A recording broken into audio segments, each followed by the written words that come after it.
Hello everyone and welcome to another video, and in this video I'm going to give you a free preview of Complete Ethical Hacking Bootcamp 2021 Zero to Mastery course. Now this is the brand new course that I just put out a couple of months ago, and I'm going to give you a free preview so you can decide whether you're interested in learning ethical hacking from scratch. For anyone that wants to proceed learning from this course, you can get the full thing right here on Zero to Mastery Academy, and the course is over 26 plus hours long. So there is a lot of things to learn. We cover a bunch of things from basic networking to Linux basics to even learning Python for creating our own tools. And besides all of that, we'll learn ethical hacking in general.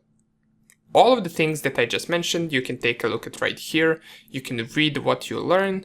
You can take a look at the curriculum and see all of the lectures that this course has.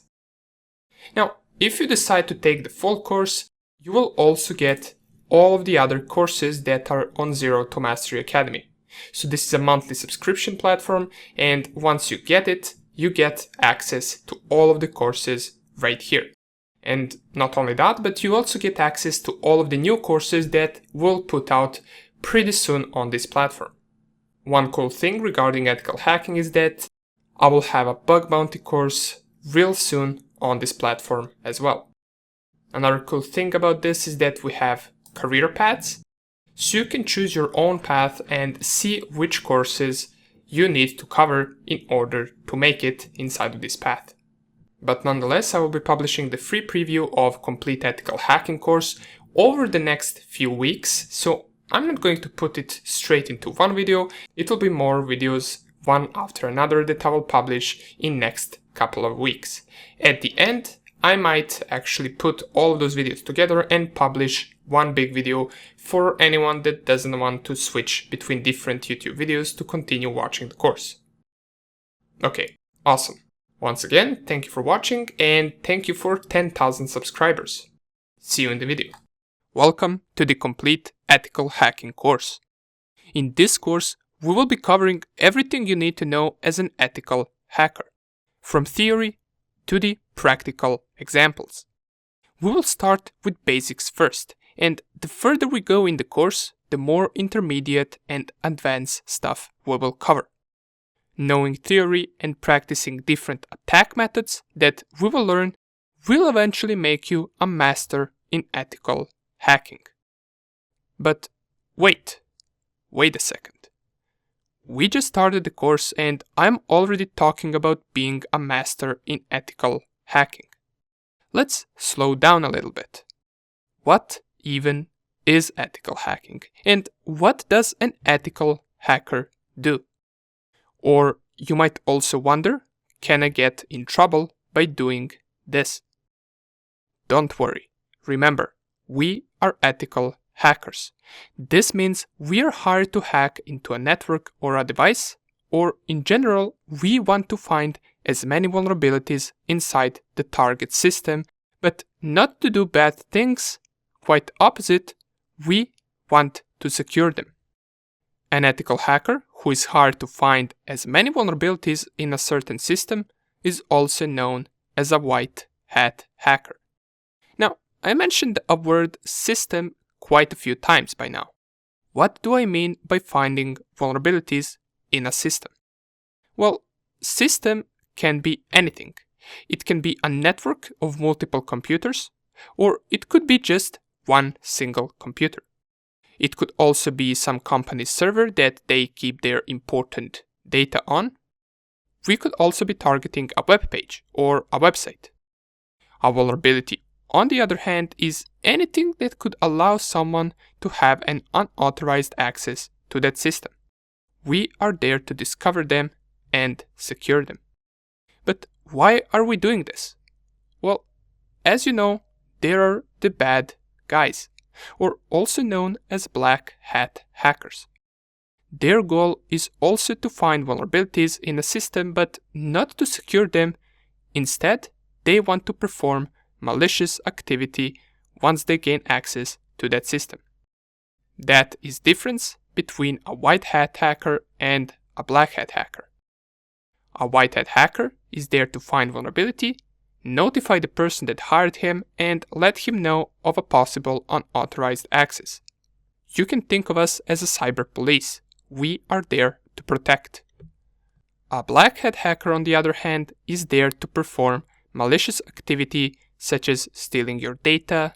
They could also try to steal your online money. They could install a virus or a keylogger on your PC and track everything that you do. They can go as far as doing something like stealing your identity. However, the methods white hat and black hat hackers use can be quite similar. The difference is we as white hat hackers must make sure that we have a permission to target a certain system. An example would go like this. We get hired by a certain company. That company could have a website, different networks with computers inside the building where, for example, employees work. It could also have large servers and databases holding important company data. And as we already know, our goal is to make sure that data is secured from cyber attacks, that also employees and their machines are also in a secure network, and that website doesn't have any bugs that could present a threat to that company. How do we do all of this? Well, we do it by attacking the company. We act as a black hat hacker would, but with a different goal. Okay, but here we come to another problem. You might be wondering, well, how am I going to learn this? Or how am I going to practice this? I just said that we need a permission to attack any system, right? Well, don't worry. We will simulate all of these targets with the help of our home devices, and also with the help of virtual machines. It will be exactly the same, just this way you won't be breaking any law while you practice, since the targets that you will attack will be yours. Okay, more about virtual machines later. Right now I want to give you a small challenge. One of the biggest online cyber attacks is something called phishing. In most cases, phishing is an act of black hat hackers tricking you into entering some of your private data, such as usernames and passwords, into a web page that isn't to be trusted. This is one of the ways how they steal online accounts. Let me show you. Here I have two Twitter login pages. One of these two that you can see right here is a fake login page, and the other one is real. Let's take a quick look at them. So let's take a look at the first one. Here it is. And if we take a look at the second one, they appear to be exactly the same, right? Have you figured out which one is real and which one is fake? The first one that we saw is the fake login page, while the second one right here is real one. Let's mention some of the obvious reasons why this page right here that you're looking at is a fake login page that can be used to steal your account. Even though they are identical at first glance, if we take a closer look, we can see it doesn't really have twitter.com as the website name. Instead, we have some random IP address in our search tab, and this is the biggest indication that this page is indeed a fake page and that you shouldn't enter any private information here. The original page should be twitter.com. Another thing we can notice is that next to the website name, on a real page, we have this green lock right here. And this green lock indicates that this is an HTTPS page, or in other words, it is secured, as it says right here, secure connection. Usually phishing websites won't be HTTPS and they won't have this green lock right here. However, this too can be forged in a more advanced phishing attack. And just to compare, our fake login page doesn't have this green lock. If we click right here, it says connection is not secure. And even though many of you probably knew these things already, if you were in a hurry and you got redirected to this fake login page, you could potentially enter your password here, and little do you know, in just a few seconds, your account has been compromised and stolen by the bad guys, since the information that you enter right here on this page gets sent to them and not to twitter.com. But don't worry if you aren't familiar with these type of attacks. Throughout the course, we will learn not only how to secure ourselves from these attacks and how these attacks work, but also we will learn how to perform the attacks themselves. And by the way, we also have a Discord channel where we answer your questions, so if you haven't already, feel free to come and join us in Discord, since that is where we notify everyone about any new course updates that will come out, and that is also where you can reach out to us in case you run into any problem during the course. Nonetheless, I welcome you once again, and let's get straight into the course. Okay, so what is a virtual machine? This is something that I mentioned in the previous video, but it is important for us to fully understand what it is. I can just give you a definition and say virtual machine is a machine within our physical computer that is using its hardware resources. But for most of you, this will be a new term that you haven't really encountered before. So I would like to explain it furthermore for you, as well as mention why are we going to use it. Let me start like this. All of us are running an operating system, and 99.9% of us are running one of the three main operating systems. You either have Windows, Mac OS, or Linux. Most of you will have Windows or Mac OS. I doubt anyone will be running Linux, but nonetheless, these are the three main ones. But what if we wanted to run two different operating systems on the same machine? Can we do that? For example, let's say you have Windows installed on your physical machine, but you want to install Linux too. Or even better case, you want to install 5 operating systems running on different virtual machines. Can you do that? You can. How would that work? Well, picture it like this. Imagine these 4 lines representing our computer. And we already know that any computer will have one of the 3 main operating systems: Windows, Mac OS, or Linux. But operating system is not the only thing defining our machine. Our machine also has its computer parts.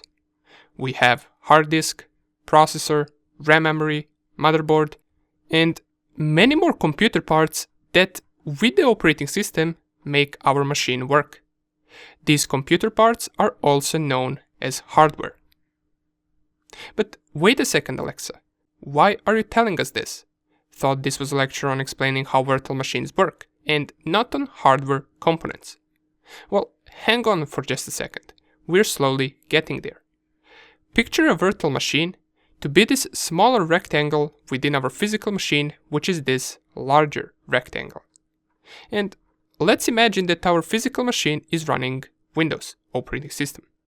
But if you took a look at this course content, you would probably notice that we're going to be doing all of our hacking stuff over Linux. Does that mean that we must delete our Windows and install Linux? Nope. We will install Linux as a virtual machine. And for this machine to work, it will need to have access to our hardware components. What does this mean? Well, since virtual machine will act as a machine of its own, it must have its own computer parts. And what we will do is we're going to borrow our physical machine's CPU power, RAM memory, hard disk memory to our virtual machine so it can run just like our physical machine. In other words, we're splitting the power of our physical machine into 2 different machines, or more, if we decide that we want to create multiple virtual machines. Does that mean that they will be slower since they will be splitting hardware resources? Well, technically yes, but it will not be noticeable for us. However, the more powerful your PC is, more virtual machines it will be able to run effectively. Another important thing is that once you shut down your virtual machine, all of the hardware resources used by it will get freed back for your physical machine to use. Okay, good, but what are other benefits that we have if we create a virtual machine? Well, since we're hackers and we will be doing a lot of things and running a lot of programs on that virtual machine, we want to make sure that we're doing it first in a safe environment, at least while we learn. The good thing about virtual machines is that if, for example, our machine starts getting some annoying error, or we get locked out of our files, or simply we delete a file that we shouldn't have deleted and it crashes our virtual machine. But what if we, for example, get infected by a malware or virus by accident? Or we simply just install the wrong version of operating system, which we don't need. Don't worry, with 2 clicks, we can delete the entire virtual machine with all of its files and it will have no effect on our physical machine. Then we can proceed to create a new one for as many times as we want. We can also create something called a snapshot, which will allow us to save the current state of a virtual machine, and with it, we can revert it back to that state whenever we want. This could be used if we, for example, run into some errors with our virtual machine. Sounds cool, right? Now that we know how virtual machines work and why are we going to use one, you must be wondering how can we create a virtual machine. Actually, this is pretty easy. All we need are 2 things. We need an operating system that we want to install in that virtual machine, and we also need something called virtualization software. Now, what is this? Even though it sounds harsh saying virtualization software, what it essentially is a program that will allow our physical machine to borrow hardware components to our virtual machine. Or we can also define it as a program that will allow us to run multiple operating systems on a single host or a single machine. So with these 2 combined, we can create our virtual machine, and in the next few lectures, we're going to see exactly how to do that. See you there.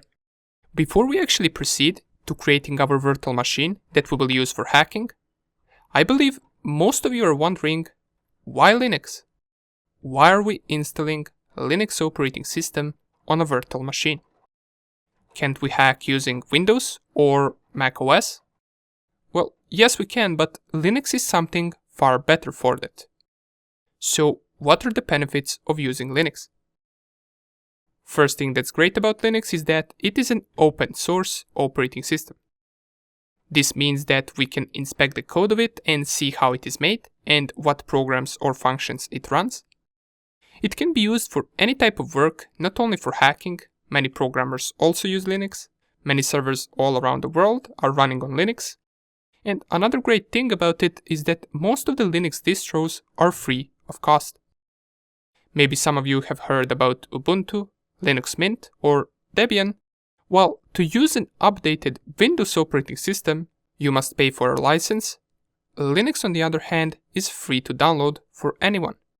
And not only that, but it also, due to it being an open source, it allows the users of Linux to edit, copy, or distribute various aspects of Linux-based operating system without violating any copyright law or terms and conditions.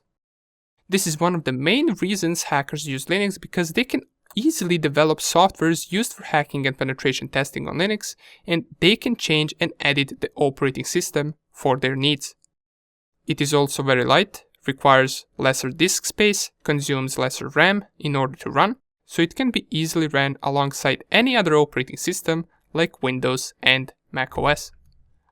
And last but not least is that, as we mentioned, due to Linux being an open source and allowing anyone to change and interact with the operating system, it allows people to create an operating system that will specifically be made for one purpose, such as, for example, ethical hacking or penetration testing. And Linux distros like this already exist. There are Linux distros called Kali Linux, Parrot, Backtrack, and others that are especially made for penetration testing and checking for security loopholes. And all of them are widely being used by hackers. And in this course, we will be using Kali Linux, one of the Linux distros specially created for hackers and penetration testers. What's great about it is that it automatically comes after installation with a bunch of different tools used by penetration testers for hacking. And we're going to cover those tools and go step by step through them. Plus, we'll be installing tools created by other people, and at the advanced parts of this course, we'll be creating our own hacking tools. How cool will that be? So, now that we know exactly which Linux distro are we going to install and what are the benefits of using Linux, in the next video, we can create our virtual hacking lab. Welcome back. In the previous few lectures, we talked about what is a virtual machine and what is Kali Linux. We also mentioned virtualization softwares and why we need them. And we also talked about all of the benefits of using Linux. We said that we're going to use Kali Linux since it is a Linux distro especially made for ethical hackers and penetration testers. Now we are finally ready to start creating our hacking lab. So, if you remember, to create a virtual machine, we're going to need two things: operating system that we want to install and the virtualization software. Let me show you where we can get both of them. So, for the virtualization software, we're going to be using VirtualBox. The thing about VirtualBox is that it is a great virtualization software, very easy to use, and it is also free. Another great thing about it is that it can be ran on any operating system. So whether you have Windows, macOS or Linux, you will be able to run VirtualBox. To find it, you simply just type VirtualBox in your search bar and you navigate to this link which says virtualbox.org, click on it, and it will lead you to the official page of VirtualBox where you should see this large blue button that says Download VirtualBox 6.1. And this 6.1 right here is the current version of VirtualBox, so if at the point of you watching this course there is a newer version available, feel free to download that one, since it will have no difference for the course. Since 6.1 is the current version, I will be clicking Download VirtualBox 6.1, and it will route me to this page where I'm able to choose which platform packages I want to install. And these platform packages are split by operating systems. So if you're running Windows, you will download Windows packages of VirtualBox. If you're on OS X or Linux, you would download one of these two. Since I'm currently running Windows 10 on my machine, I will be downloading Windows Host's VirtualBox platform packages. So to download them, just click on them and it will automatically start the downloading of VirtualBox. The size of the file is 100 megabytes, but since I already have it downloaded, I will simply just cancel this download and you wait for this to finish so you can proceed to download Kali Linux 2. To download Kali Linux, we want to navigate to the second page, so just type in Kali Linux in your search bar and navigate to the link that says kali.org. You should see something like Kali Linux, penetration testing, and ethical hacking Linux. Click on it, and from the official page of Kali Linux, we want to navigate to the downloads and then download Kali Linux. This will lead us to this page where we should see this large table with a bunch of different options and versions of Kali Linux. And in this table, we're only interested in two different options: the Kali Linux 64-bit installer or the Kali Linux 32-bit installer. If your machine is a 64-bit machine like mine is, you would be clicking on Kali Linux 64-bit installer. If you have a 32-bit machine, you will be clicking on 32-bit installer. Now, there is another option that you can download it over torrent if you like, but I always download it over HTTP, so I will be clicking this link right here, Kali Linux 64-bit. And this will start downloading my ISO image of Kali Linux, which is our operating system, and you can see right here that the current version is 2020.2, as it says right here as well. And if, once again, at the point of you watching this course, there is a newer version available, feel free to download that one instead.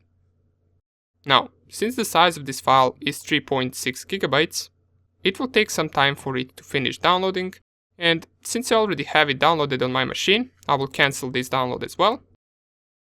For you, just simply wait for both of these files to finish and then extract them to your desktop, right here. Once you got both of these files ready, now we can proceed to create our virtual machine. Okay, so here we are. We are ready with both of our files on our desktop. The first thing that we want to do is we want to install VirtualBox software. In order to create virtual machine, we must first have the software installed, so let us do that first. If we double click on it, it will start the process of installation, which should look the same Whether you're running Windows, macOS or Linux, the process of installation VirtualBox will be the same. And it is rather easy since all we want to do is we want to click on Next on each and every step, but just so we don't go next, let us explain what you can do with each and every step of installation. So here, as it says under the custom setup, we want to select the way we want our features to be installed. And the only thing that you might consider changing right here is this location part. If you want to change the location of VirtualBox, you can do that right here, but since I won't be doing that, I will just click on Next to proceed to the next step. Here you can select whether you want a shortcut on the desktop, whether you want start menu entries. I will leave all of this to be checked since I want all of that, and I will click on Next Step.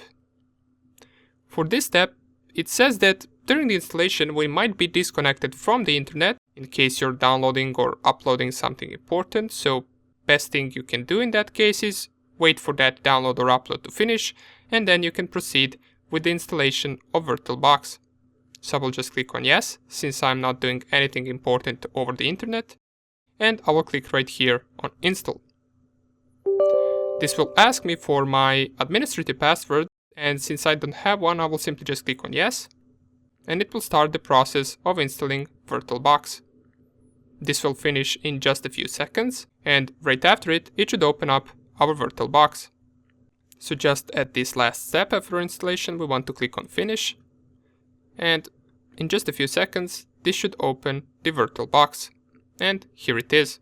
So your window should look exactly like mine does, and what we want to do from here is we want to create the virtual machine. We're going to go onto this new button and click on it, which will open this small window that will ask us for some information about our virtual machine. So under the name, we're going to specify Kali Linux, and you can name it anything you want. It doesn't have to be Kali Linux, but just in case you might have multiple machines in VirtualBox later on, you want to have them named properly so you know which machine is which. Next thing, the machine folder is something that we don't want to change. The type we want to set on Linux, and you will notice if you typed Kali Linux, it should automatically set the type to be Linux. And the version is something that we do want to change. Now, since Kali Linux is a Debian-based operating system, we want to be searching Debian right here. And here it is. We got Debian 32-bit and Debian 64-bit. If you downloaded the 64-bit version of Kali Linux, you want to select right here Debian 64-bit. And if you downloaded the 32-bit one, you would be selecting Debian 32-bit. After we got all of these options set like this, we want to click on Next. And this next step is, if you remember, we talked about that we need to give our hardware resources to our virtual machine. And right here it asks us how much RAM memory are we willing to borrow to the virtual machine to use. This RAM memory will not be available as long as our virtual machine is running, and once the virtual machine has been shut down, this RAM memory will be freed for our physical machine to use. Now, on this machine that I'm recording, I have 8 GB of RAM. So, in the best case, I want to give about 2 GB of RAM to this virtual machine. Now I can also go up to 4 GB of RAM, but it is not really needed, and there is no point in giving half of your RAM memory to your virtual machine. So 2 GB of RAM will be more than enough for my virtual machine. If your machine has 16 GB of RAM or 32 GB of RAM, feel free to give it even more RAM memory, as the more the better. And if your machine has less than 8 GB of RAM, for example it has 4 GB of RAM, then you can either go with 2 GB or you can even lower it to 1 GB of RAM. But I will simply just leave it on 2, and I will proceed to the next step. In the next step, we are creating the hard disk, so we want to select this option that says create a virtual hard disk now. And keep in mind that the recommended size of the hard disk is 8 GB. This option will come later on, but just keep it in mind. So create the virtual hard disk now, click on create, and under the hard disk file type, we want to select VirtualBox disk image. Click on next. This next question is asking us how we want to store our data on our virtual hard disk, whether we want fixed size or dynamically allocated. Keep in mind that fixed size will probably work faster, but it will also take longer time to create, while the dynamically allocated might work a little bit slower, but it will be created a lot faster. It is completely up to you. In this case, I will simply just go with dynamically allocated and I will click on next. And here is where we choose the virtual hard disk size and the file location. So here you can change the location of your virtual hard disk or simply of your virtual machine. And down here you can select how much gigabytes you want to give to your virtual machine to use as a hard disk. It said before that 8 gigabytes is recommended, but I would advise you to not go below 20 gigabytes. For the purposes of this course, I will even go up to 30 gigabytes, but you don't really have to if you don't want. Just keep in mind that you might be using this machine later on, even after this course, and you might be downloading more and more files, so if you can, make sure to give it more than it is recommended. Once you select your hard disk size, you want to click on Create. And this will create our virtual machine. As you can see right here, we got Kali Linux added, and here are all of the details about our virtual machine. Before we proceed and start it, there is only one more thing that we want to do. Remember this ISO image or this operating system? We need to somehow add it to our virtual machine, so that once we install the operating system, it knows which one to install. So to do that, we navigate back to VirtualBox, we select the virtual machine, and we click on Settings. Now you will notice that there are a bunch of settings right here, which we are going to explain later on, but for now on, you want to navigate to the storage, and here is where we want to add our ISO image of Kali Linux. To do that, we want to go to this controller IDE, and this empty part, we want to right click and remove attachment. It will ask us, are we sure that we want to delete it? We click on remove, and after it, we want to click on this disk shape with a plus. Just click on it, and it will open up this smaller window where we want to find our Kali Linux ISO image and select it. In case you don't see it right here, you want to click on Add, and you can simply just find it on your machine. In my case, as we can see, it is right here in the download section, but in your case, if you moved it to a desktop, it will probably be on desktop as well. Since I have it in both locations, I will select the desktop one, double click it, and you will see it being added right here. Then you select it here and click on Choose. You should see it being added right here under the controller IDE, as it says Kali Linux 2020.2. And once you see it, you can simply just click on OK. And now our virtual machine is fully created. All we are left to do in the next video is to install the Kali Linux operating system. After that, we're going to be ready to use our hacking machine. Okay, finally, we got to the part where we will install our machine with all the interesting hacking tools that we will use. Hopefully, you're excited, since by the end of this video, you will have your Kali Linux machine running and ready to use. So, here in our VirtualBox, in order to start the process of installation, we must first select our virtual machine and then click on this Start button right here. This will start our virtual machine and it will start the process of installation of operating system. Okay, so let me enlarge this, even though the screen of the installation will stay smaller size, but that is just during the installation, so don't worry. And right here in the installer menu, we're interested in two different options, either graphical install or install. Now, they're pretty much the same, just graphical install is prettier, so that's why we're going to go with that one. Click here Enter. The next thing it asks us is to choose the language, and for the purposes of this course, I will proceed with English, and you can pick whichever language you want. So just select whichever language you want. I will select English and I will click on Continue. In the location part, this is only important if you want to have the correct time zone correspondent with your country, and right here it also tells us that these countries from which we can choose are strictly based on the language that we picked in the previous step. So in case your country is not on the list, like mine isn't, you can go right here on Other and select your country. If it is on the list, select it and click on Continue. Now, since this really isn't that important step, I will just proceed with the United States. And here under the configuration of the keyboard, I will select American English and I will click on Continue. After setting up our keyboard, the installation process will configure some stuff required for our machine to run, and you will notice most of the stuff is done automatically, so we don't need to worry about it too much. Whenever a certain question pops up, I will tell you what you need to select to proceed to the next step of installation. Okay, so after a few seconds, here is the first question. Let us read what it wants from us. So it says, please enter the hostname for the system, and the hostname is a single word that identifies your system to the network. If you don't know what your hostname should be, consult your network administrator. If you're setting up your own home network, you can make something up here. Okay, so we're not network administrators, therefore we can just make something up as a hostname, so let us just go with Cali.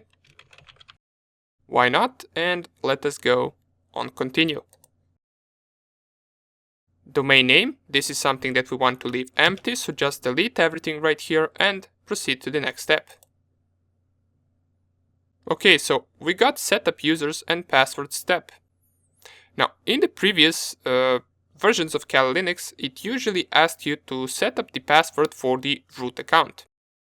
And unlike, for example, on Windows, we got the user accounts and administrator. On Linux, we got the user accounts and a root account. What a root account is basically the same as an administrator in Windows. It has elevated privileges, it can execute commands that user's account cannot execute, and in this newest version of Kali Linux, we are required to set up a user account. So here we got the step where we need to specify full name for the new user, and it tells us that specifying our full name would be a reasonable choice, and if it was any other course instead of a hacking course, I would also tell you to specify your name here. But I must teach you to also think like a hacker, and we hackers want to stay as low-key as possible, so specifying our real name is not an option for us here. We can just make something up instead. Let us go with Mr. Hacker. Why not?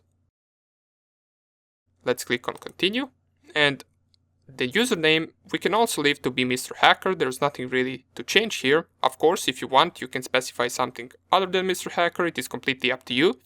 Just make sure you remember the username, since you will need it to log into your machine after the installation.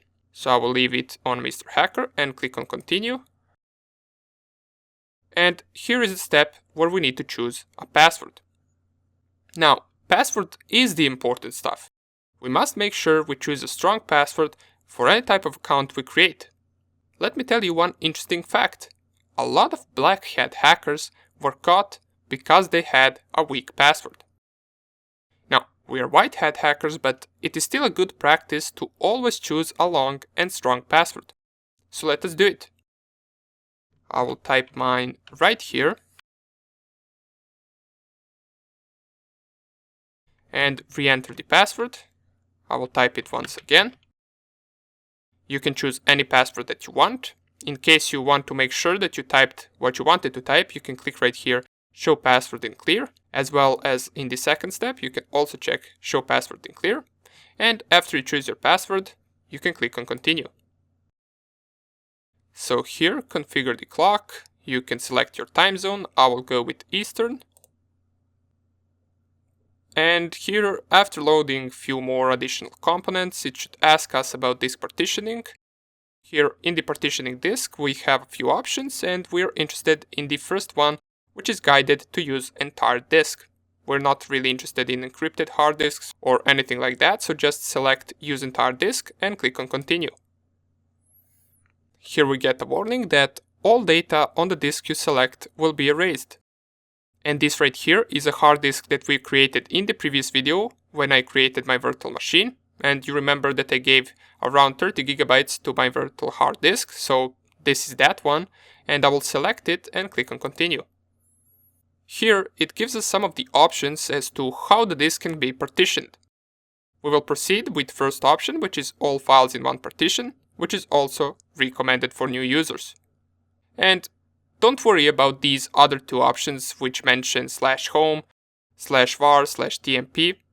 These are all just standard Linux directories, which we will see shortly after installation. So just click right here, all files in one partition, click on continue. The final steps are finish partitioning and write changes to the disk. We want to click on continue there as well. And right here it will just ask us, are we sure that we want to write the changes to the disk? We want to select right here yes, and we want to click on continue. So after clicking on continue, the installation process will start and it will take some time. It can take possibly around 20 to 30 minutes, maybe even longer, and it will also ask us a couple more questions in meantime. I will fast forward to the first question that pops up, and you just pause the video until you get to that step of installation. Okay, so here is the next question, configuring the package manager, and it asks us for the HTTP proxy information. Leave blank for none, and we do want to leave blank, so we're not going to type anything here, and we're going to click on continue. Here in the software selection, we want to leave all of the checked things, and we also want to add the large option. So leave everything checked that you see right here, and click right here on large. What this will do is it will install additional tools in our Kali Linux, and we want as many hacking tools installed with our operating system, so we don't have to waste time installing them later on. So just double check that all of these options are checked: desktop environment, XFCE, these lower three, and the large option as well should be checked. After you get all of that, click on continue. And this step of installing software will take some time. So just go grab a cup of coffee or take some snack, and I will see you in around 20 to 30 minutes. Okay, so after a long installation, here is another question. And it asks us, should we install the grub bootloader to the master boot record? First of all, what is grub? Well, grub bootloader is a software that loads Linux kernel. It is the first software that is started at system boot. Let us read what it asks us here. It seems that this new installation is the only operating system on this computer. If so, it should be safe to install the grub bootloader to the master boot record of your first hard drive. Warning: if the installer fails to detect another operating system that is present on your computer, modifying the master boot record will make that operating system temporarily unbootable, though grub can be manually configured later to boot it. We want to click here yes. And you might be asking, wait Alexa, but I'm running other operating systems. I'm running macOS or Windows. Don't worry, remember, this is a virtual machine. It doesn't know about your main operating system. For this virtual machine, this is the only operating system that is being installed. So it is safe to select yes and proceed to the next step. And in here, we want to select /dev/sda and click on continue. This will proceed to finish up our installation, and it might ask us a question or two more, and then we should be ready to use our Kali Linux machine. Okay, and this final step says installation complete, so it is time to boot into your new system. Make sure to remove the installation media so that you boot into the new system rather than restarting the installation. Since we don't have any installation media, and this is probably referring to a USB drive in case you installed an operating system over USB, and we didn't, we installed it in virtual machine, so we can simply just click on continue. This will finish up the installation, and then it will reboot our machine and open up our Kali Linux desktop. Here it is, our virtual machine is starting up for the first time. Finally, here is our login screen to our Kali Linux machine. Here we want to input the username that we typed in during the installation, so in my case it is Mr. Hacker. And down here you want to input the password that you used during the installation. Then you can click on login. And here it is, our first hacking machine. Now, in case you're wondering why is it smaller screen, well, to fix that, in most cases you can simply just do this, lower the screen, and then enlarge it once again, and now it should be in full screen mode. In case this didn't work, don't worry, in the next video we're going to perform some of the checks of our virtual machine, to check the internet connection, whether it is in full screen mode, and other things as well. So don't worry if your machine isn't in full screen mode, it will be after the next video. Alright, we got our hacking machine running and ready to use. Before we get to explaining all of the stuff you see on the screen, first we need to make sure our machine is working properly. So we'll just go through a few checks. The first check that we want to do is your machine in full screen mode?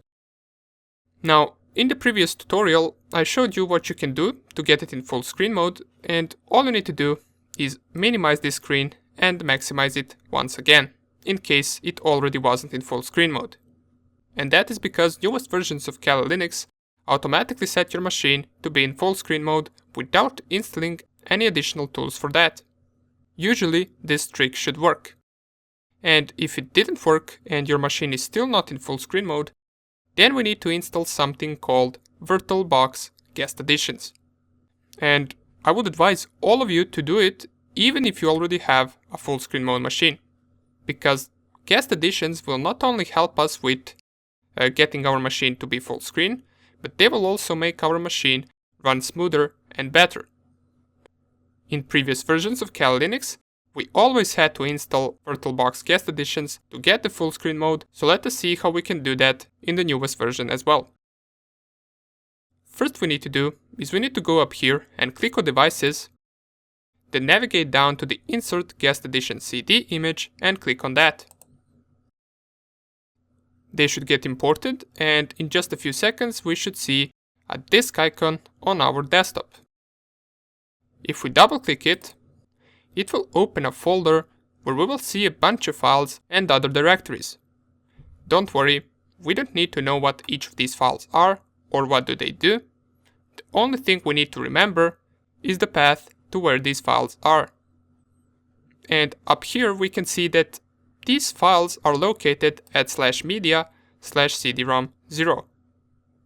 So let us copy this. If we right click, copy. Now comes the fun part. We have to open something called terminal. And terminal is something that we will use for the entire course.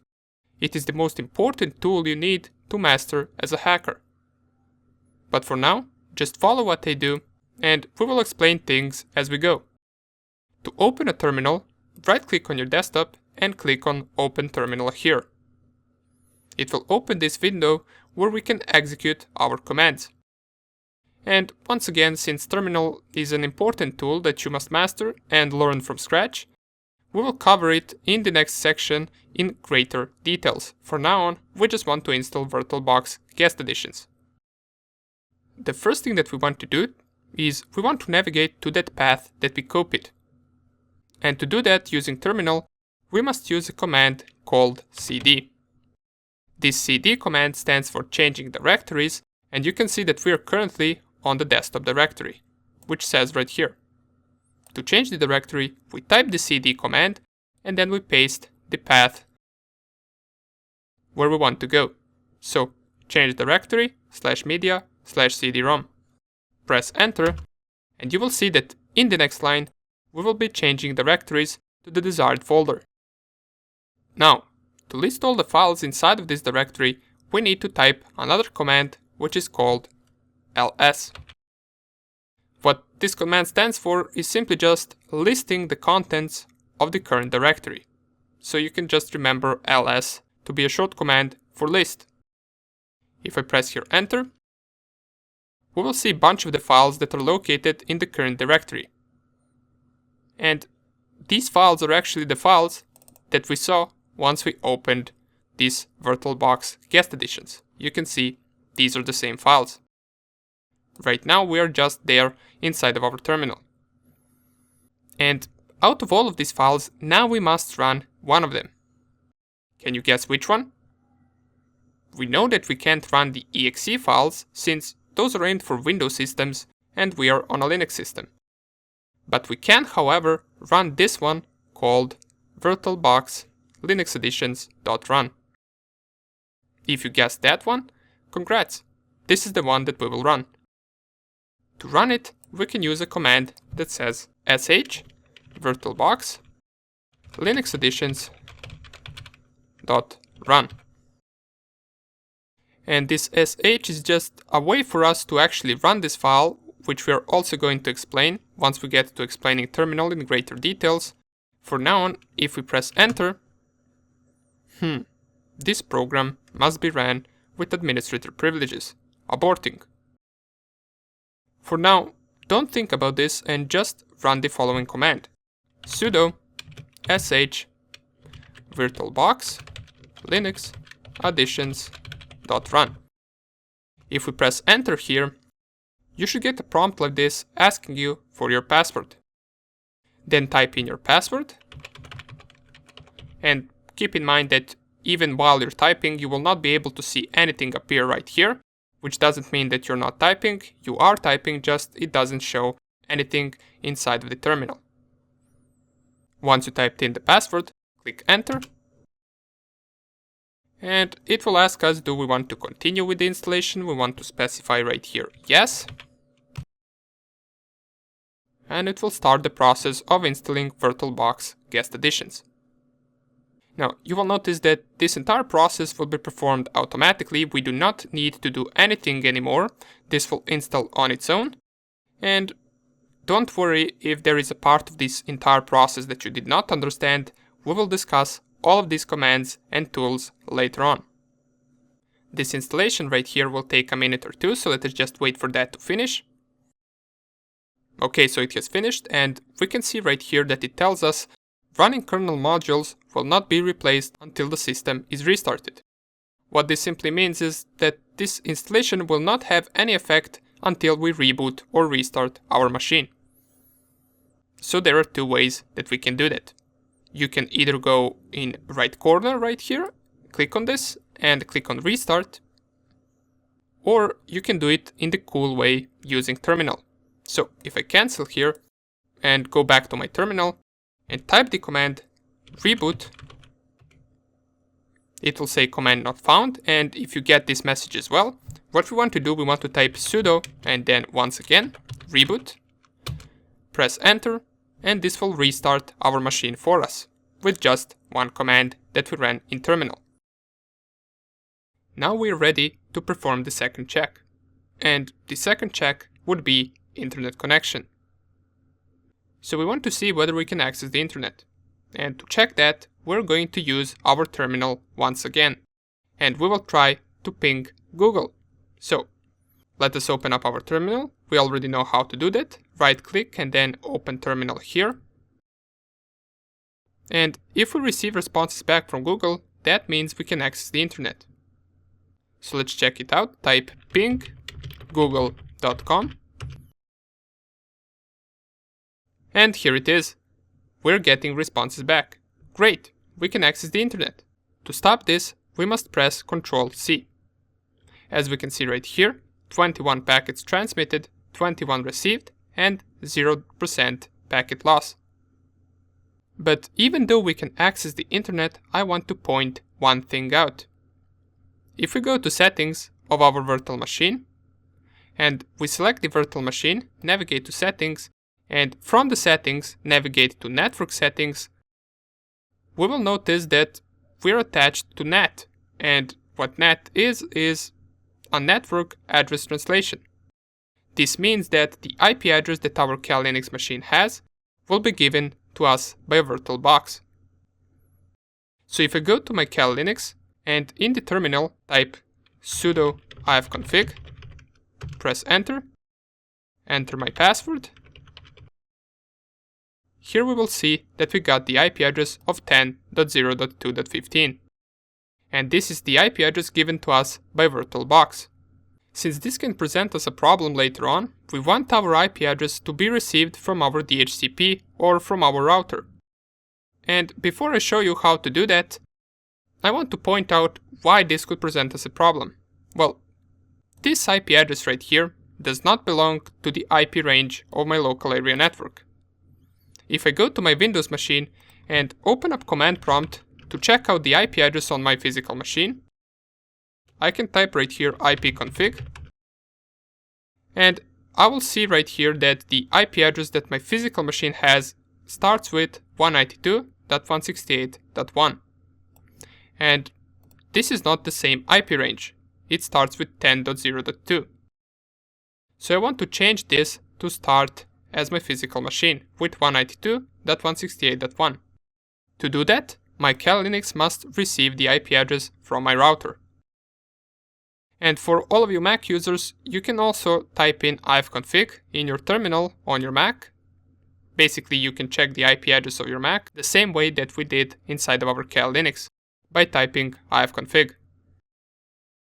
And all we need to do to change this IP address is go to the network settings and switch from NAT to bridged adapter. This will automatically set my bridged adapter and my adapter to be this one, since this is the only one I have.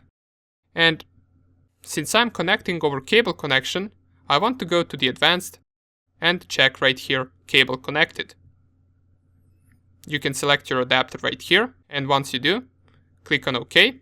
Just one more thing before we click on OK. In case your wireless adapter is not working in Kali Linux, since there are some wireless adapters that are not supported by Kali Linux yet, keep in mind that the cable connection will always work. So if your wireless adapter doesn't work, just switch the adapter to cable connection and then press on OK. Now that we changed this, if I go back to my Kali Linux machine and run the same command, which is sudo ifconfig, now it starts with 192.168.1. And keep in mind that for you it might start differently. It doesn't have to start with these three numbers. It might be something like 192.168.0, or it might be something like 10.1.1 or 10.0.1. It depends on your network. So now we can see that both of these IP addresses are starting the same. Okay, great. Now that we went through both of the checks for the full screen and network connection, in the next few lectures, we can proceed to get more familiar with the Kali Linux environment and hackers terminology. See you there.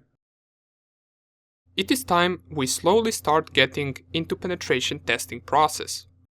For now, we didn't yet perform any hacking, but we are getting there. It is important we get the basics first and that we know why we do everything, and trust me, later in the course, we will be doing some serious stuff and everything will make sense because we covered all the basics first and we didn't just jump into something without any preparation. So in this video, we will be briefly talking about stages of penetration test. How does it go? In which order do we perform the steps? And which steps are crucial? For now on, we got our virtual lab set up. We installed Kali Linux and all the tools that hackers use are now available for us in our machine. We also performed some configuration to it to get it full screen, as well as performed setup for internet connection. From now, the basic steps that we are going to do is we will use our Kali Linux machine to scan and attack different machines, networks, websites and accounts. But how are we going to do that? Do we just magically attack it? And do we just install virus on their machine somehow? And if so, how do we do that? What about Trojans, password cracking or phishing? Is that what we do? Well, that is just a small portion of a penetration test. First thing and most important thing before we even start a penetration test on a target is to figure out, do we have permission to attack this target? This is very important since you don't want to be attacking machines or target networks that you do not have permission to attack. It could be that client told me to only test one machine on the network and not the entire network. Therefore, I'm only allowed to test that one machine. Or it could be that our client has multiple networks and they only allowed us to test one of them. That means you should not go around and try to hack different machines on a different network. Now, these are only some of the examples, but what's important to get out of this is that always have permission to perform a penetration test. Trying to hack or hacking something that you are not allowed to hack could potentially get you into some serious trouble if you get caught. Now that we got that out of the way, let us finally talk about different stages of penetration testing. We already know that there are 5 of them, and the first one is reconnaissance or information gathering.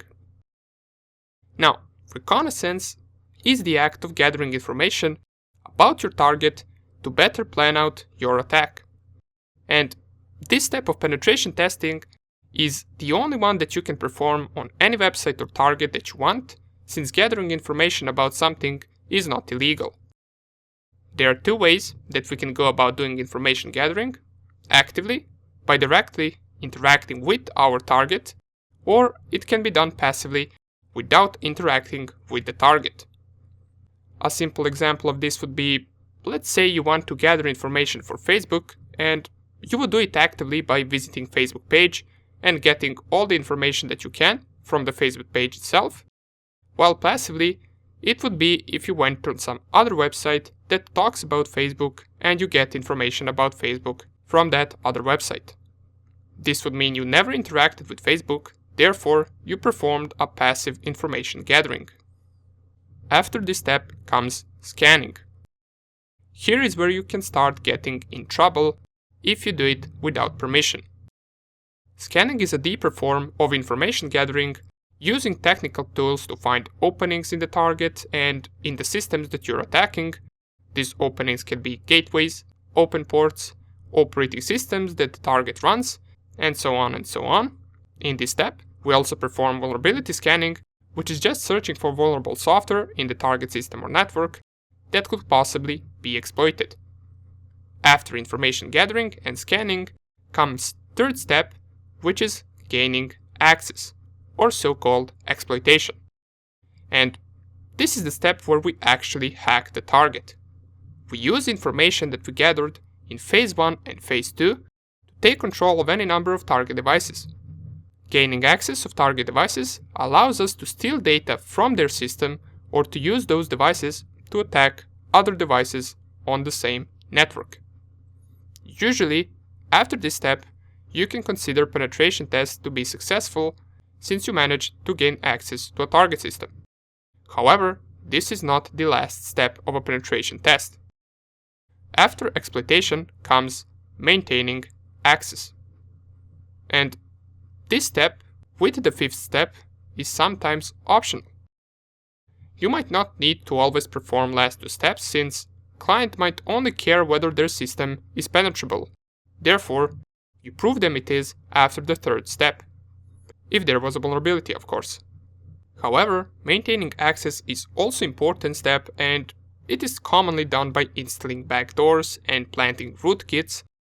What a backdoor and rootkits are simply programs that will allow us to gain access to that target whenever we want, without the need to exploit it again. We just connect to the backdoor that we planted in the target system, and there it is. We're again on their machine. And last step of penetration test is covering tracks. And covering tracks is simply removing all evidence that an attack ever took place. This can involve deleting or hiding files, editing logs, or basically reverting any changes that you did to the system while the attack took place. Okay, so these 5 steps are the entire process of a penetration test, and we're going to cover them in great detail throughout our course. Keep in mind that these steps should be performed in order, and one more important thing is, in case you're a beginner, you might think that 3rd step, which is exploitation or gaining access, is the most important step of the process.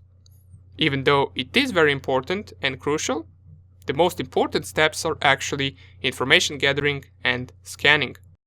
It is in these two steps that we gather information about the target and discover vulnerabilities.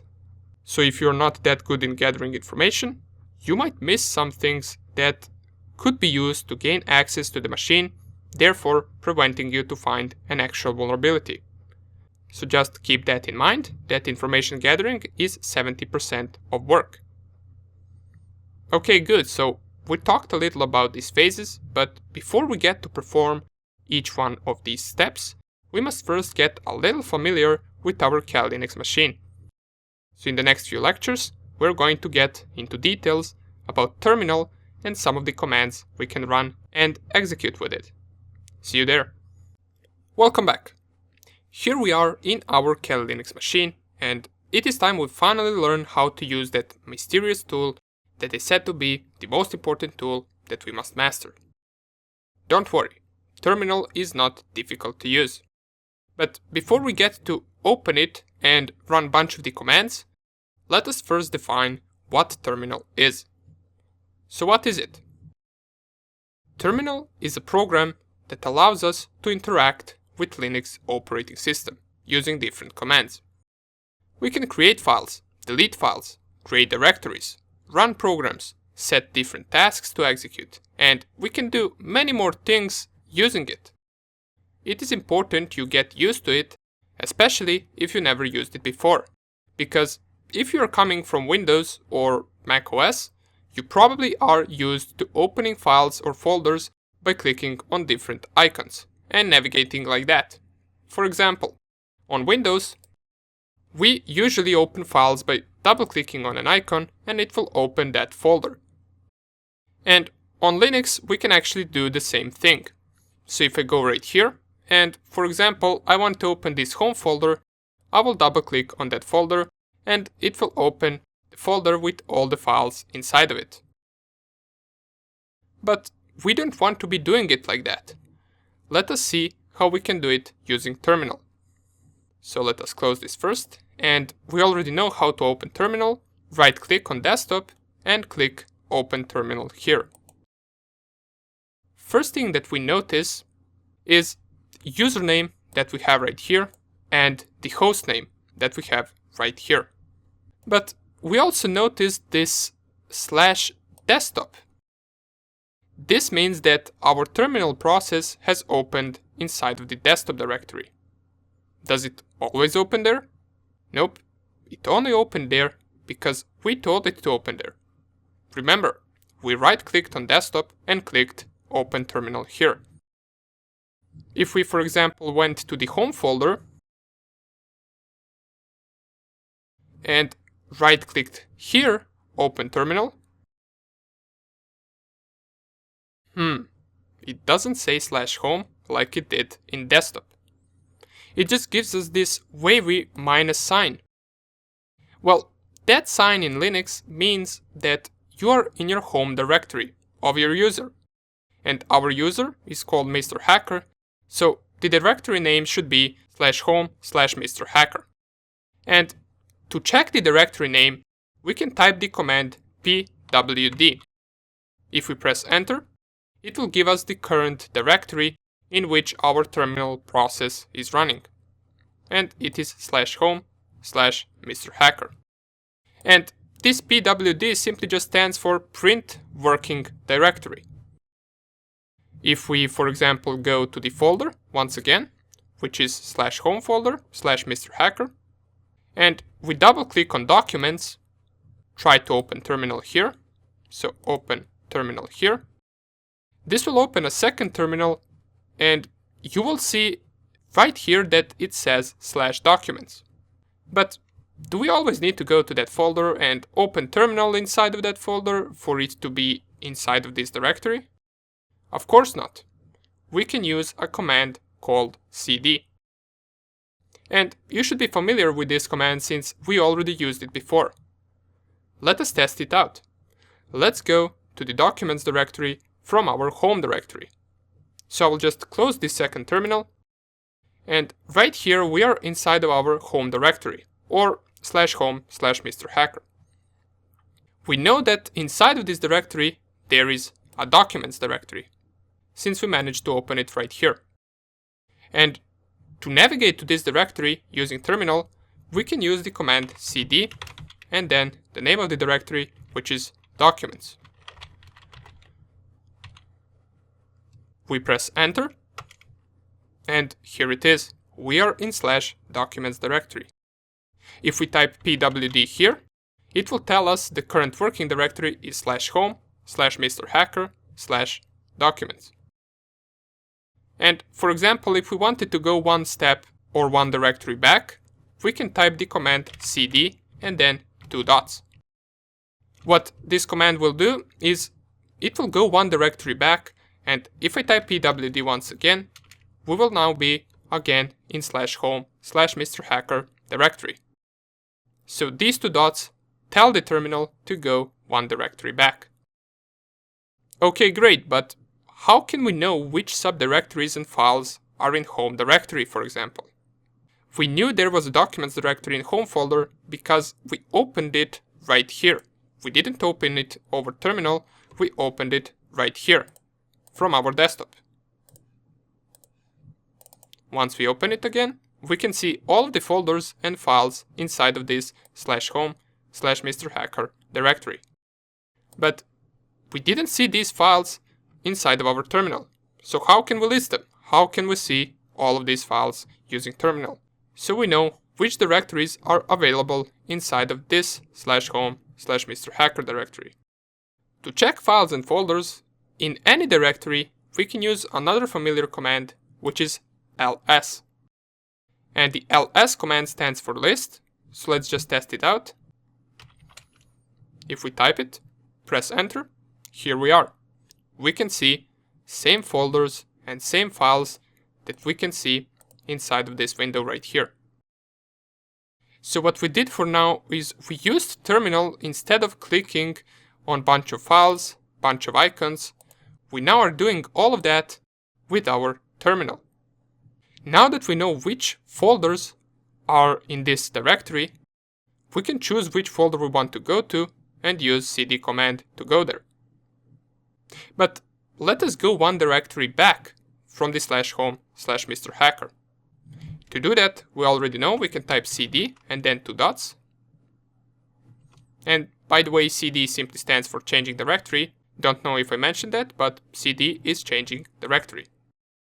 And now we can see once we went one directory back, we are in /home directory. If we type ls here, we can see here is our mrhacker directory that is containing these files right here. Since we went one step back, we can only see mrhacker directory, since this is the only folder inside of the /home directory. Let's go one more step back. If I type cd, 2 dots, once again, now I'm in /directory. And it is called /directory because it is only specified as a forward slash. And we can't go more than that. This is the main directory that has all of the other files and directories in the system. If we try to type cd once again, you will see it will still be in the /directory. And remember when I told you during Kali Linux installation that we will shortly see /home/tmp/var directories that occurred in one of the installation questions? Well, if I type ls right here, here they are. These are all just standard Linux directories. And here is /home, from which we came from.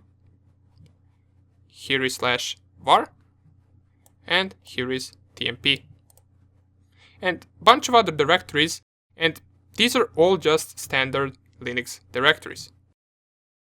From here, you will notice that not all of it is same color. This is because not all of the stuff we see here is the same thing. Something is a directory, something is a file, and for example, we cannot use cd command onto a file.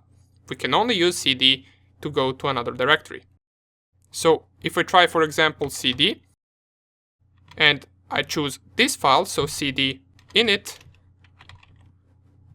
rd.img, and press enter, this will not work. It will give us an error saying not a directory.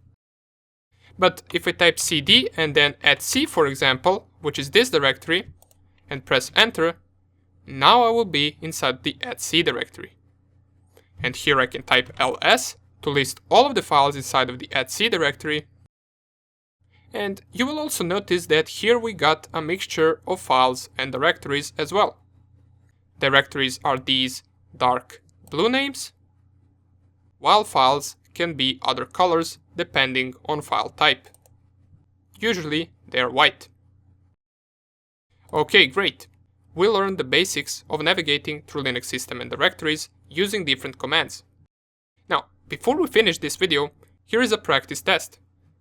Try returning to the desktop directory from this @c directory, using only the commands that we learned. I will give you right now a few seconds, and I will show you how to do it. So try it out. Okay, don't worry if you didn't get it. This will come with practice, so here it is how we can do it.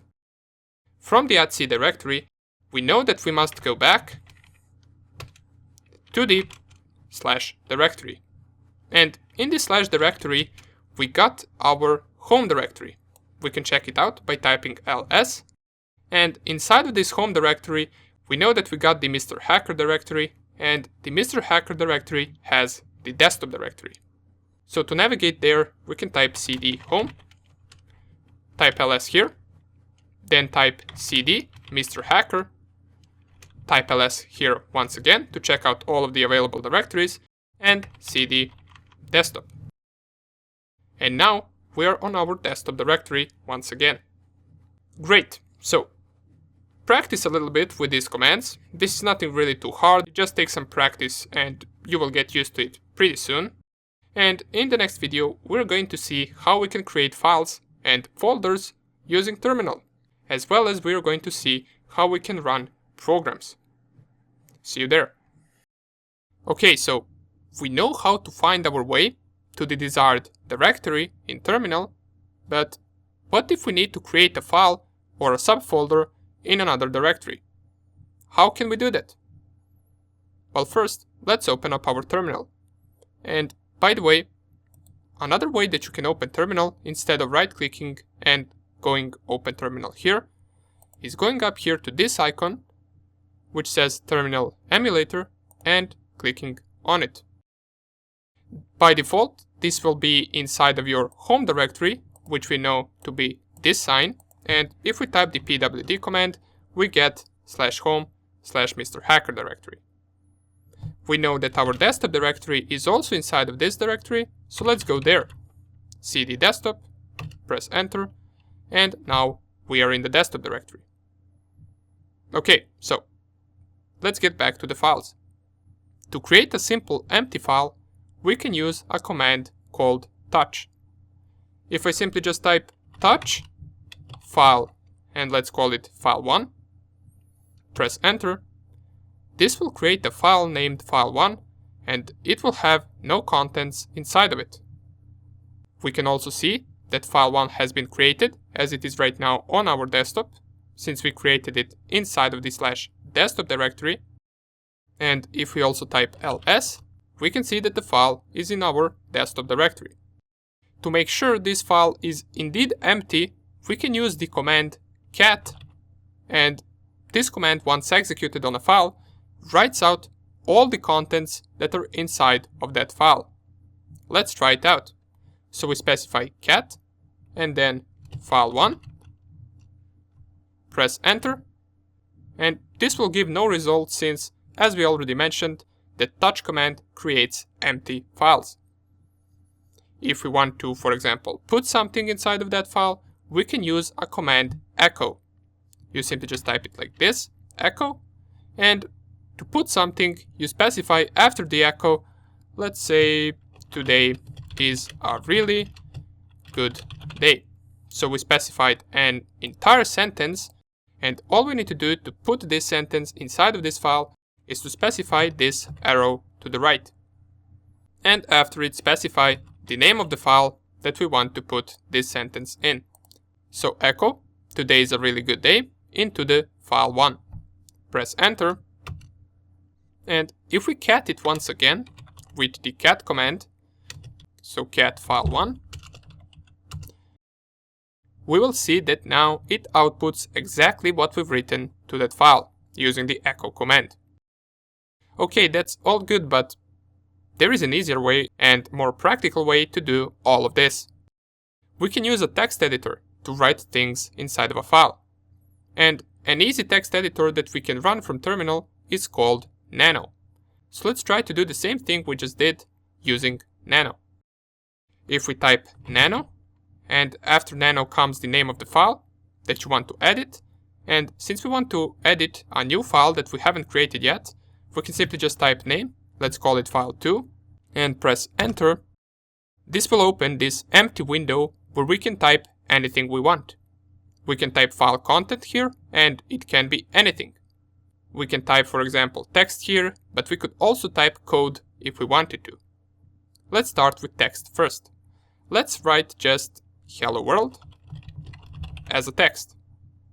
To save this, we press Ctrl O together, then enter to save under this name, and then Ctrl X to exit the Nano editor. If we now type cat and then file2, and by the way, we can notice that file2 has been created along file1 on our desktop. But if we cat file2, we can see the output of hello world.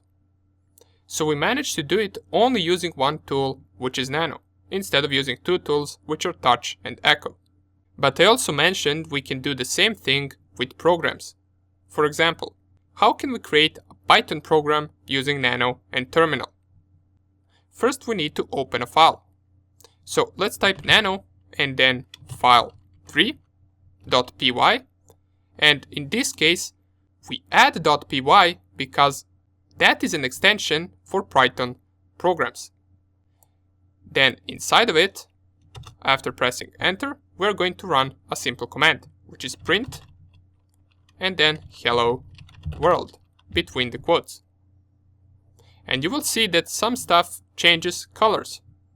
This is because the Nano editor recognizes this as a Python program. What we did right here, in case you're not familiar with Python, is we just ran a simple function that will print out the string that is in between the quotes. So this will just print out hello world. Let's save it with Ctrl O, then press enter and then Ctrl X to exit. And luckily for us, Python is already installed in Cal Linux. So all we need to do to run this program is to type python 3 and then the name of the file, file3.py. Press enter and the program will execute. Here it printed out hello world. Cool, right? You will also notice that the icon is different than these two icons. This is also, once again, because this is recognized as a Python program.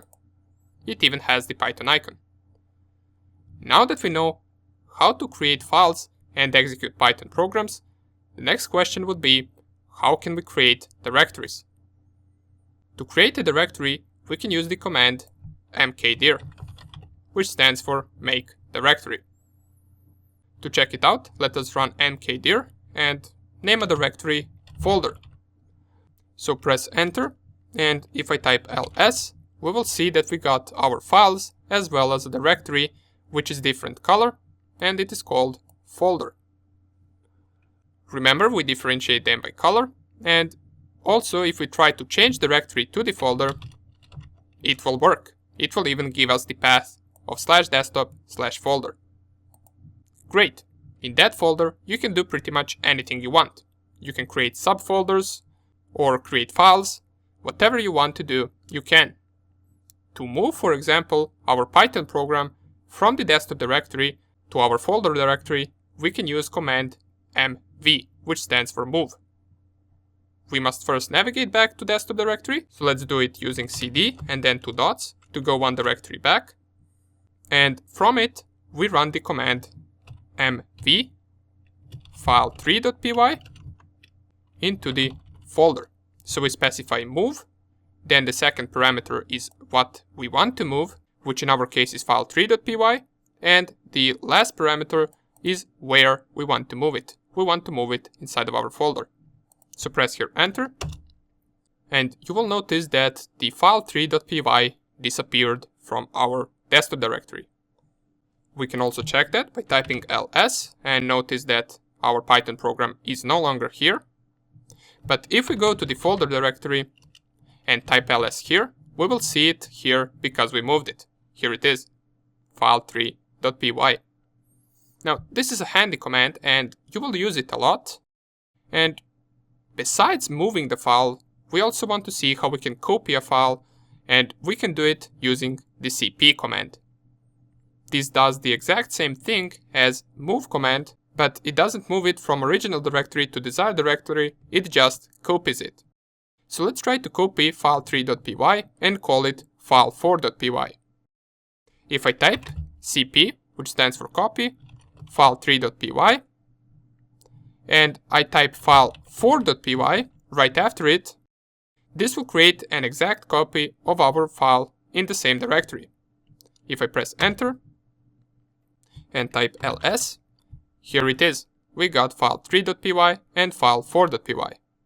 If we want to change whether they are exactly the same, we can cat the content of file3.py and cat the content of file4.py. And we can see they're both the same Python programs.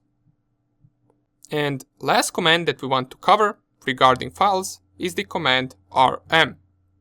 This command deletes files and directories, and let's say we try to delete file4.py, that is our copy of our Python program. We can do it by typing rm and then file4.py. Now, be careful with this command, since once you delete a file, there is no trash bin where you can retrieve it, it is gone. If I type enter and type ls, you will see our file4.py is no longer there. Okay, but how do we delete a directory? Let's first create a directory inside of our folder directory, and to do that, we type mkdir, and let's call it folder2. Folder2 is a subdirectory of our folder. If I type ls, here it is. And let's say we did create this directory by mistake and we want to delete it. Can we use rm folder2? Well, we can try it. Cannot remove folder2, and it will tell us that it is a directory. So how do we delete it? Well, we'll remove it in the same way we remove files, we just add an option at the end of the command. So type rm folder2 and then at the end add space and then -r. Press enter and this will delete our directory.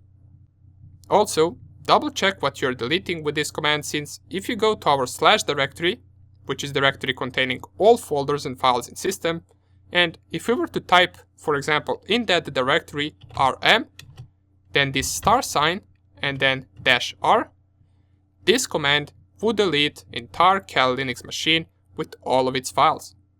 So always pay attention what exactly are you deleting in Linux and from which directory are you deleting.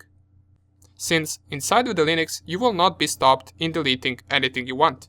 You can easily delete a crucial file for the operating system and make your Kali Linux machine unworkable. That is also a reason why we are practicing with virtual machine. So let's, I actually ran this, and you will notice that the results of this command, if I type ls, now our folder is completely empty. So I actually ran this by mistake, and keep in mind, if I actually ran this from the / directory, which is our root directory, I would delete the entire Kali Linux system. For now on, it is good since I only deleted our Python program, so it is not a big deal. Okay, great. We learned a bunch of the commands in this lecture. Now I got a practice test for you that you can try to do for the next lecture. Inside of our folder directory, since I deleted my Python program, what I want you to do, I want you to create the file3.py once again. You can type anything you want inside of it. You can use the print hello world statement that we used. And what I want you to do, using the commands you learned in this video, is to copy that file in the desktop directory from our folder directory. So you create it inside of this directory, and I want you to copy it back to the desktop directory. A hint is that it can be a little tricky once you copy file from some directory to directory. Anyways, just try it, and we're going to see the solution in the next video. Welcome back. Have you managed to figure out the command from previous video? Don't worry if you haven't, since it was a tricky one. Let us see what the solution is. So if I navigate to my folder, which we created in the previous video, we wanted to copy our file 3.py, which is our Python program, from folder directory to the desktop directory. And if you tried to solve it but didn't manage to, you probably went with command cp file3.py desktop. And if I press enter, this command probably surprised you since it created another folder, or pardon me, another file in the folder directory called desktop. This is because it read our command as if we wanted to copy our file into another file in the same directory, and we call that file desktop. And this is just how the command works. In order to successfully copy the file to desktop directory, we must run the command and specify the full path to the desktop as well as the name of the copy that we want. So it would look something like this. First, we're going to delete this desktop file since we don't need it. And then you specify cp file3.py, and we specify the full path to the desktop, which is /home /Mr. Hacker and then /desktop. After it, we also want to specify slash and type here the name that we want our copy to have. So let's just call it our copy.py. We add the .py since it is a Python program. Press enter, and you will see right away on the desktop we got our copy.py. Now that we got that figured out, let us talk about a few network commands that we will use a lot throughout this course. The most important command we already know is ifconfig. We use ifconfig command to get our IP address, and what the output of this command is all the network interfaces as well as IP addresses corresponding to those interfaces. If I run ifconfig, oops, we get command not found, so we must run sudo ifconfig, press enter, then we enter our password, and here I have a few interfaces. So let me enlarge the terminal so we can see entire command. Let's just fully enlarge it and run the command once again. And by the way, you can navigate to the previous commands using upper and lower arrow.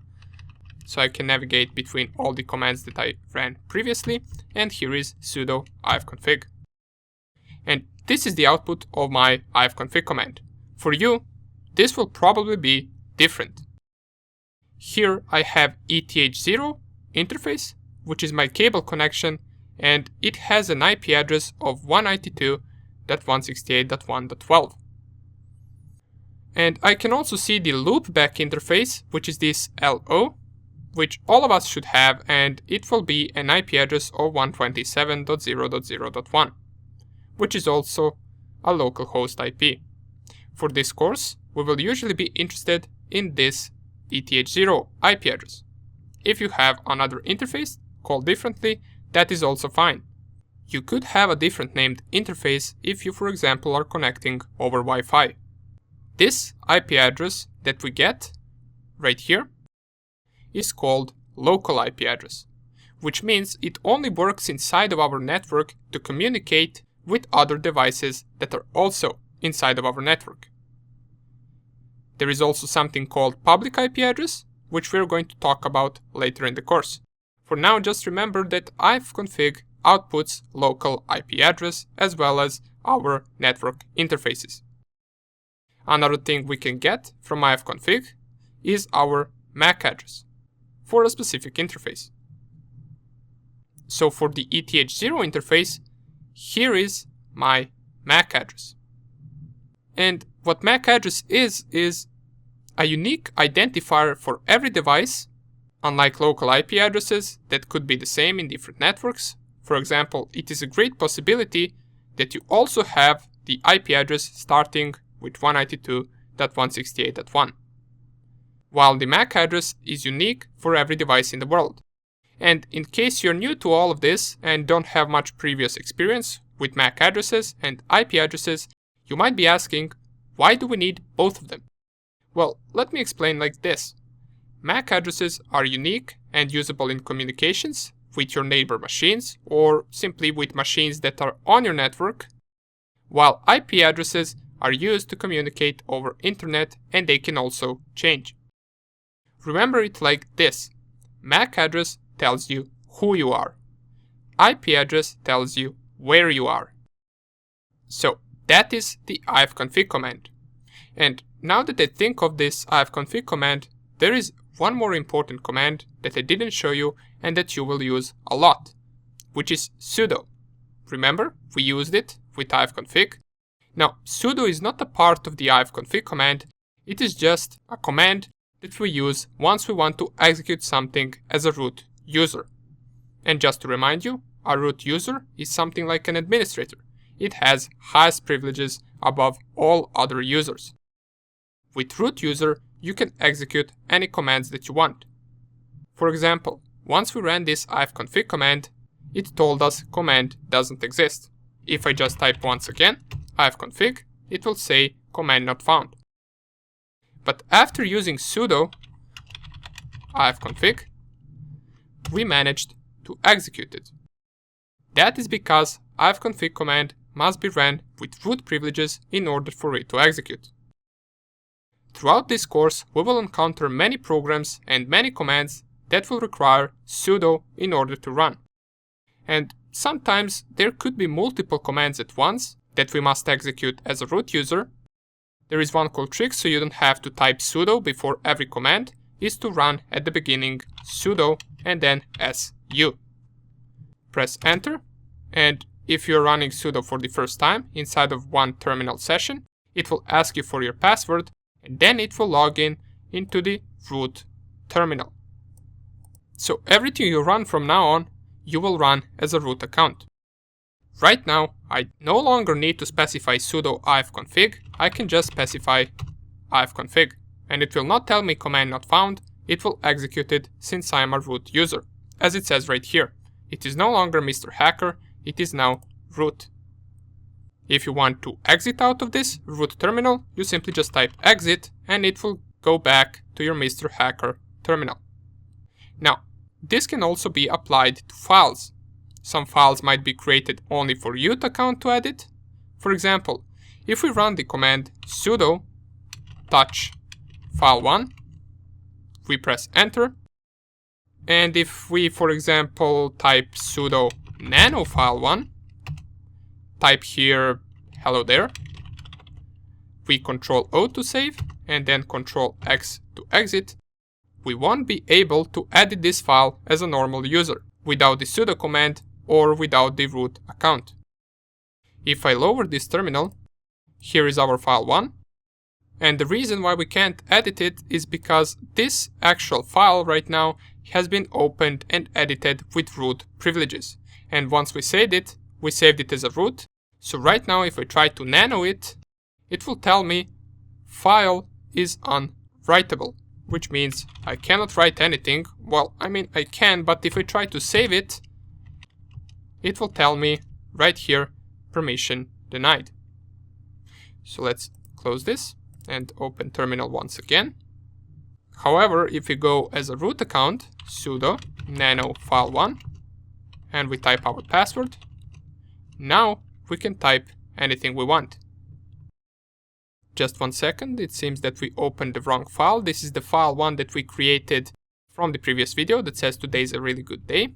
And to go to the file 1 that root account created, I believe it is one directory back. Or let's just go to the sudo user, type enter, cd Mr. Hacker, cd desktop, cat file 1. Never mind, since we cannot really find it, let us just create another file just make sure you go to the root account of the terminal and then type nano test file. And once you type nano test file, here type hello there. Save this, exit the root account, and if I lower terminal right now, we will see this test file right here on our desktop, but it also has this lock right here. This means we as a normal user cannot edit this file. If we try to nano, we first need to go to desktop directory, so let's go to the Mr. Hacker and then desktop, and we nano test file, it will tell us once again file is unwritable. Only root account can edit it. And this is something you will encounter a lot, so it is really important next time you see either something like command not found, or write protected file, or this requires root privileges, just know that it needs to be ran with sudo. Alrighty, so with this, we finished our small crash course for Linux, and I would advise you to practice a little bit with the commands we learned, and also explore Kali Linux operating system a little bit. Go to different directories, see what it all has, but be careful not to delete some important files. Okay, now we are ready to finally go into the process of penetration testing. Hopefully you are excited, since this is where the fun starts. Let us see how to perform the first phase, which is information gathering. See you there.